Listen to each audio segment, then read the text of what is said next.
እንደ ጎርጎሪያኑ የቀን አቆጣጠር ታህሳስ 2016 የወጣቷ መኪና በአንድ ድልድይ ላይ ተጥላ ተገኝታለች። ይህንን የተሰሙት የወጣቷ ቤተሰብ አንዳች መጥፎ ነገር እንደተፈጠረ እርግጠኛ ሆነዋል። ምናልባት እሷ ከድልድዩ ራሷን በመወርወር ራሷን አጥፍታ ሊሆን ይችላል በሚል ወዳጅ ዘመድ በፍርሃት እየተናጡ ነው። እናቷ በካንሰር ተሰቃይታ ከሞተችበት ጊዜ ጀምሮ የ19 ዓመቷ ወጣት በድብርትና ተስፋ መቁረጥ ሰቃይ ስለነበር ራሷ ልታጠፋ ትችላለች የሚለው መላምትም ሚዛን ደፍቷል። ከእናቷ የወረሰችውን ገንዘብ ተጠቅማ ወደ ካናዳ ሳትሄድ አትቀርም የሚል ሌላ ተስፋ ሰጪ ጭምጭምታም ይሰማል። ያም ሆነ ይህ ግን አሁን ወጣቷ በድንገት ከሰዎች እይታ ተሰውራለች። በእርግጥ ወጣቷን ምን አጋጠማት? በዛሬው የወንጀል ታሪካችን ዳስሰዋለን። ክቡራትና ክቡራን ዩቲዩብ ቻናላችን ቤተሰቦች ዩቲዩብ ቻናላችን ሼር፣ ላይክና ሰብስክራይብ እያደረጋችሁ አብራችሁን ትቆዩ በአክብሮት እንጋብዛለን።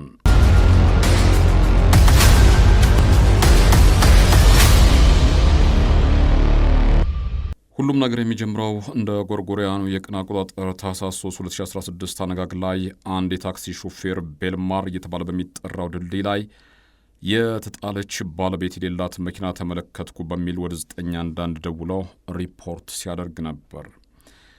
መኪናን ድልድይ ላይ አቁሞ መሰወር ቀላል ነገር እንዳልሆነ የተረዳው ፖሊስ በሰከንዶች ሽርፍራፊ በስፍራው ደረሰም። የታክሲ ሹፌሩ የሰጠው ጥቆማ እውነት ነበር። መኪናዋ ውስጥ ሞተር ላይ ቁልፍ ባይነቀልም ሰው ግን ውስጥ አልነበረም። የሰሌዳ ቁጥሩን በመጠቀም ፖሊስ ስራውን ሲጀምር መኪናዋ በወይዘሮ ሊሊያን ስተርን ስም ተመዝግቦ አገኘው። ሴትየዋ 96 ዓመታቸው ሲሆን 15 የልጅ ልጅ፣ 19 የልጅ ልጅ ልጅ፣ 6 የልጅ ልጅ ልጅ ልጅ ለማየት በቅተዋል። ባጭሩ ሴትየዋ ቅድመ አያትን አልፈው ቅምቅም አያት መሆን ችለዋል። ከልጅ ልጆቻቸው መካከል አንዷ የሆነችው የ19 ዓመቷ ሳራ ስተርን ብዙ ጊዜ መኪናቸውን እየተዋሰች ወጣ ትል ነበር። ፖሊስ ያገኘውን መረጃ አጠናክሮ ምርመራውን ሲቀጥል የሳራ አባት ማይክል ስተርን በወቅቱ ለሽርሽር ፍሎሪዳ ነበር። ታህሳስ 2 ላይ በጉብኝቱ አስደናቂ ቦታዎችን የመመልከት እድል እንዳገኘ የሚያሳይ ፎቶግራፍን ጨምሮ በስልኩ መልእክት ልኮላት ምላሽ ሰጥታው የነበረ ቢሆንም በቀጣዩ ምሽት ግን ለሚልክላት መልእክት ምላሽ አትሰጥም ነበር። አባት ከልጁ ምላሽ አለማግኘቱን ተከትሎ በጣም ተጨንቋል። ቤተሰብ በዚህ ሁኔታ ውስጥ እያለ ነበር መኪናዋ ድልድይ ላይ ተጥላ የተገኘችው። ፖሊስ ቤተሰቧና ጓደኞቿን ለማነጋገር ሞክሯል። እሷ ከተሰወረችበት ምሽት ቀደም ብሎ በነበረው ዕለት ለአንዲት አሮጊት ጎረቤት ዕቃ ተሸክማ ቤት እንዳደረሰችላቸው ተነግሯል። ከ3 ዓመት በፊት በካንሰር ተሰቃይ የነበረችው የእናቷን ሞት ተከትሎ መጠነኛ የአእምሮ ጤና ችግር ገጥሟት እንደነበርም ይነገራል። ተጨማሪ መረጃ ለማግኘት ፖሊስ ከሳራ የድሮ ጓደኞች መካከል አሁን የሊም ማካስትኒ ቤት ደርሷል። ሊምና ሳራ የሚተዋወቁት ገና የ6 ዓመት ልጅ እያሉ ያኔ በሰንበት ትምህርት ቤት ነበር። ፖሊስ ከሳራ ጋር በተያያዘ በቂ መረጃ በመስጠት ረገድ ከሊም የተሻለ ሰው እንደሌለ ያስባል። አባቷ ራሱን መቆጣጠር የማይችል እብድ ነገር ነው። ከሱ መራቅ ትፈልግ ነበር። ወደ ካናዳ የመሄድ እቅድ ነበራት ሲል ከልጅነት ጀምሮ እሷን በደግም በክፉም ያልተለያት ጓደኛዋ ሊም ተናገረም። ይህ ወጣት የሚሰጠው ምስክርነት በጣም አስፈላጊ እንደሆነ የተረዳው ፖሊስ በቀጣዩ ቀን ፖሊስ ጣቢያ እንዲገኝ አድርገው እስኪ የምታውቀው ሁሉ ነገር ንገረን ሲል ፖሊስ ከወጣቱ ጋር ፊት ለፊት ተቀመጠ። ፍቅረኛ ብቻ ሳይሆን የሴት ጓደኛ እንኳ አልነበራትም በሚል ሐሳብ መስጠት የጀመረው ሊም በእናቷ ሞት ምክንያት ራሷን የማጥፋት ሐሳብ ብቻ ሳይሆን ከአንድም 2 ጊዜ ሙከራ አድርጋ ነበር። ትምህርቷን በሚገባ መከታተል አትችልም ነበር። የአባቷን ጥቃት በመፍራትም ወደ ካናዳ የመጥፋት ሐሳብ ነበራት ሲል ውስጥ አዋቂ ጓደኛዋ ሊም ለምርመራው ይጠቅማል በሚል ሐሳቡን ሰጠ።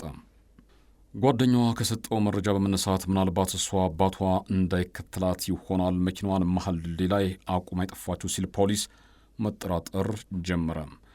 ለወትሮም ጥሩ ያልነበረው የአባትና ልጅ ግንኙነት የእናቷን ሞት ተከትሎ እናቷ ያወረሰቻትን ገንዘብ አባት ለመንጠቅ ብዙ ሙከራ አድርጓል። ሳራ በአባቷ ላለመዘረፍ ዕቃዎቿን እያሸገች ጎረቤት ጋር እስከ ማስቀመጥ ደርሳ ነበር። በእኔ የምድር ቤት እንኳ ባደር ያስቀመጠቻቸው ኮንቴነሮች አሉ ሲል ጓደኛዋ ሊም መረጃ መስጠቱን ቀጠለም። አባቷ ማይክል በአደባባይ ሲታይ መልካም ሰው ይመስላል እንጂ ሳራ እንደነገረችኝ ከሆነ በጣም ጨካኝ ሰው ነው ሲል በጓደኛው መጥፋት የተናደደው ሊም ጠረጴዛ እየደበደበ ሐሳቡን ሰጠ። ልጁ በተሰወረችበት ሰዓት በፍሎሪዳ ጉብኝት ላይ የነበረውን አባት ፖሊስ ለጎሪጥ የተመለከተ ምርመራውን ቀጠለም። ፖሊስ በሳራ መኪና ላይ መረጃ ለማግኘት ያደረገው ጥረት ውጤታማ አላደረገውም። መኪናዋ ውስጥ ምንም አይነት መረጃ አልነበረም። መኪናዋ ቆማ በተገኘችበት ድልድይ ስር የደህንነት ካሜራ የነበረ ቢሆንም አገልግሎት መስጠት ካቆመ ግን ብዙ ጊዜ አልፎታል። ፖሊስ የደህንነት ካሜራ ማሳደዱን ሲቀጥል ሳራ ከምትኖርበት ቤት በቅርብ ርቀት የሚገኘው የመንገድ ዳሩ የጎረቤት የደህንነት ካሜራ የሳራ መኪና ቀን 5:45 አካባቢ ስትወጣ ያሳያል። ይህ የሆነው ከመጥፋቷ ቀደም ብሎ በነበረው ቀን ታህሳስ 2 ላይ ነበር። ከዚህ ጊዜ ጀምሮ ግን ሳራ አልታየችም። ፖሊስ አሁንም አማራጭ አልነበረውምና በጓደኛዋ ሊም ላይ ጥገኛ ሆኗል። ለመጨረሻ ጊዜ እሷን ያየሃት መቼ ነበር ሲል ጥያቄ ያቀረበለት። ከመጥፋቷ ቀደም ብሎ በነበረው ዕለት ማለዳ 2 ሰዓት አካባቢ ምግብ እንደወስድላት ጠይቃኝ ቤቷ ሂጄ ብዙ ተጫውተናል። ከዚያም ስራ መግባት ስለነበረብኝ በመኪናዋ ሸኘችኝ። ከዚህ ጊዜ በኋላ አላየኋትም አለ። ጓደኛዋ ሊም የሰጠው የእምነት ክህደት ቃል በደህንነት ካሜራው ከተቀረጸው ምስል ጋር ሲነጻጸር ሐሳቡ ትክክል ነበር። የሳራ መኪና ከቤቷ የወጣበት ሰዓት ደህንነት ካሜራው ላይ ይታያል። በመጨረሻም ብዙ አማራጭ ያልነበራቸው መርማሪ ፖሊሶች እሷ ሚስጥሯን ሁሉ የምታካፍልህ ከሆነ እሷን እንዲያው ከድልድይ ላይ ዘላ ራሷን እንደምታጠፋ አልነገረችም ወይ ሲሉ ሊምን ጠየቀውት። የሊም መልስ በፍጹም የሚል ነበር። ከድልድይ በመዝለል ራሷን እንደምታጠፋ ብትነግረኝ ኖሮ እንዴት ዝም እላለሁ ሲል መርማሪዎችን መልሶ ጠየቃቸው።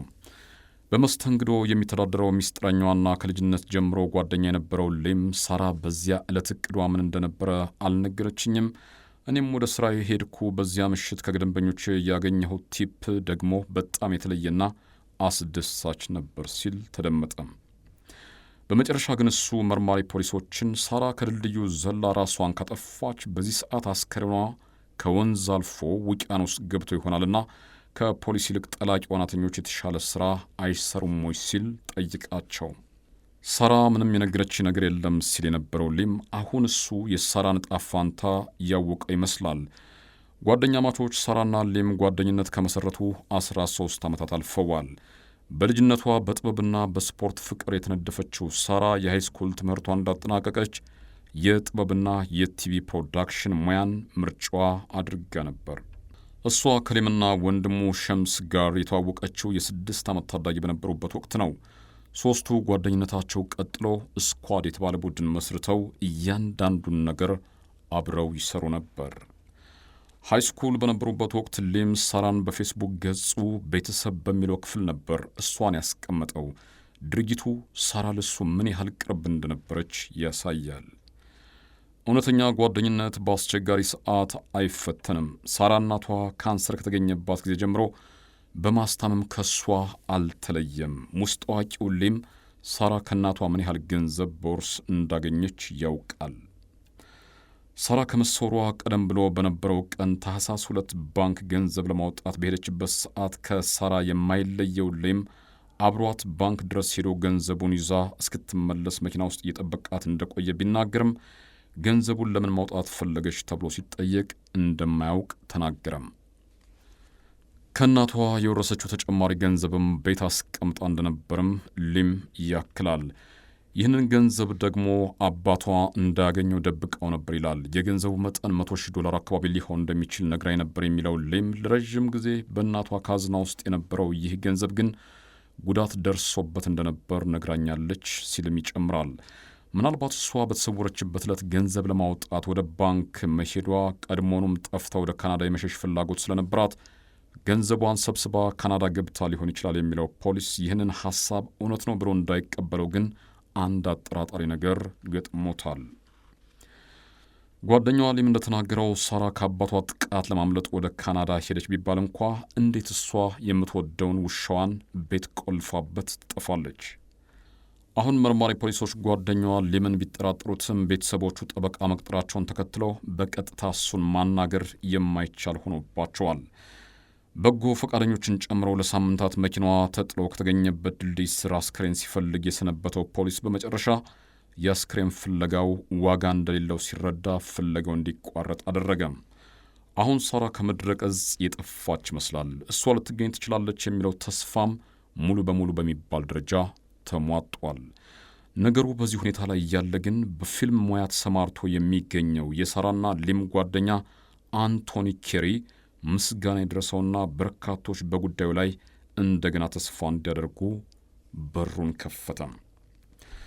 ሳራ ከመሰወሯ ከተወሰኑ ሳምንታት በፊት ጓደኛዬ ሊም ፊልም አብረን እንስራ የሚል ሐሳብ አቀረበልኝ። የፊልሙ ዘውግ አስፈሪ ሲሆን አንዲትን ወጣት ከድልድይ ላይ ገፍቶ መግደልን ታሳቢ ያደረገ ሐሳብ ነበር የነገረኝ ይላል አንቶኒ። ከሳምንታት በኋላ ደግሞ አንዲት ወጣት ሴት መኪናዋ ድልድይ ላይ ተጥሎ ተገኘ። እሷም ተሰውራለች የሚለውን ዜና ሰማ። እሱ ለፖሊስ ደወለ። አሁን ፖሊስ አንቶኒ የሰጠውን ምስክርነት እውነት ስለመሆኑ ማረጋገጥ ይኖርበታል። ተጠርጣሪው ሊም ከጓደኛው አንቶኒ ጋር በሚስጥር እንዲገናኝ በድብቅም ድምፁ እንዲቀዳ ሪከርድ እንዲደረግ ዝግጅት ተጠናቀቀም። ሊም አሁን ያለሁበት ሁኔታ ጥሩ ስላልሆነ በስልክ ምንም ልነግርህ አልችልም፣ በአካል ተገናኝተን እናውራ የሚል መልእክት ለአንቶኒ ላከለት። በዕለቱ ምሽት ላይ ለመገናኘት ቀጥሮ ያዙ። ለፖሊስ እሷ ካናዳ ሄዳ የመጥፋት እቅድ ነበራት፣ ያም ካልሆነ አባቷ ገድሏት ሊሆን ይችላል የሚል የተሳሳተ መረጃ ሲሰጥ የነበረው ሊም በጓደኛው አንቶኒ መኪና ውስጥ ሲገባም አንቶኒን ተጠራጥሮት ስለነበር ድምፁ የሚቀዳበት መሳሪያ እንዳይኖር ለመፈተሽ ሞክረው ነበር። አስፈሪ ፊልም የመስራት እቅድ አለኝ የሚለው ሊም የልጅነት ጓደኛውን ሚስጥረኛውን ሳራን ከባንክ ገንዘብ አውጥታ ወደ ቤቷ እንደተመለሰች ነበር አንቆ የገድላት። ሰዓት ይዤ ታይመር አዘጋጅቼ በ30 ደቂቃ ውስጥ ገደልኳት የሚለው ሊም አንቄ ስገድላት ውሻዋ እንዳይጮህ በጣም ተጨንቄ ነበር ሲል እንዴት እንደገደላት አንድ በአንድ ዘርዝሮ ለፊልም ሰሪ ጓደኛው ተናዘዘለት። ይህንን ኑዛዜውን ደግሞ ፖሊስ በድብቅ መኪና ውስጥ ባስቀመጠው መቅረጸ ድምፅና ምስል በቀጥታ እየተከታተለው ነው። ፕሪስተን የተባለው ጓደኛው ሊያግዘው በስፍራው ተገኝቶ ነበርና የሳራን አስክሬን ግቢዋ ላይ ቅጠሉ ውስጥ ደበቀው። ሊም በዚህ ወከባ ላይ ያለ ደቂቃ የያዘበትን ስልኩን ረስቶት ከቤት ወጥቶ ወደ ሥራ እንደሄደ ይናገራል። ሥራ ቦታ ላይ ሆኜ ስልኬን ኪሴ ውስጥ ስፈልግ አልነበረም።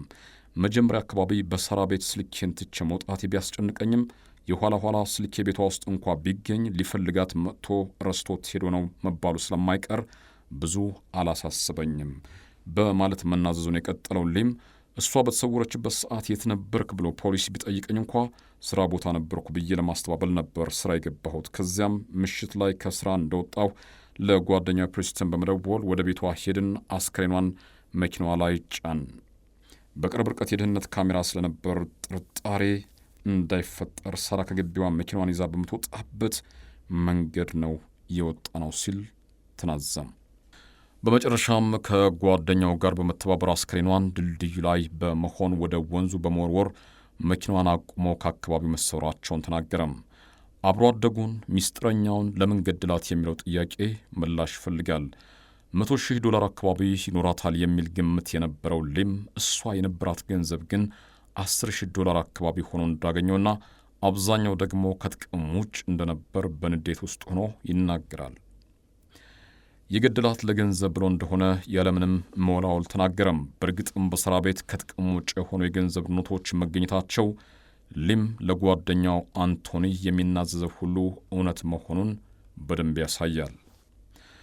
ሳራን የገደላት ብቻውን ቢሆንም አስክሬኗን በማስወገድ ረገድ ፕሪስተን ታይለር የተባለው ጓደኛው ቀላል የማይባል ድጋፍ እንዳደረገለት ተናግሯል። ፕሪስተን በኮሌጅ ቆይታው ከሊም ጋር በአንድ ዶርም አብረው የኖሩ ሲሆን ሟች ሳራንና አንቶኒንም በደንብ ያውቃቸዋል፣ ጓደኛቸውም ነበር። ከዚህ ሁሉ ኑዛዜ በኋላ ፖሊስ ጊዜ ሳያባክን ተጠርጣሪዎችን ሊምንና ፕሪስተንን በቁጥጥር ስር አዋላቸው። ፕሪስቲን ኃጢአቱን ለመናዘዝ ብዙ አላስቸግርም። ምንም እንኳ ሊም ሳራን አንቆ ቢገድላትም ለገንዘብ ሲሉ እሷን ለመግደል በጋራ ማቀዳቸውን አልሸሸገም። ቀደም ብሎ በአንቶኒ መኪና ውስጥ ሊም የተናዘዘውን አንድ በአንድ ፕሪስተን በፖሊስ የምርመራ ክፍል ውስጥ ደገመው። በፖሊስ ለሚጠየቀው ሁሉ ተባባሪ የነበረው ፕሪስተን አስክሬኗን ድልድይ ላይ እንዴት እንደወረወሩትም በስፍራው ተገኝቶ አሳየም። አስክሬኗን ውሃ ውስጥ ከወረወሩ በኋላ ገንዘቡ ጥርጣሬ እንዳያስነሳ ለአደንዛዥ እጽ መግዣ የተወሰነ በማስቀረት ቀሪውን ገንዘብ ቀበሩት። ፕሪስተን አሁን ተቆጭቷል። በሊም መታለል አልነበረብኝም ይላል። በእርግጥ ሊም መርማሪ ፖሊሶችን ሳይቀር አታሏቸዋል።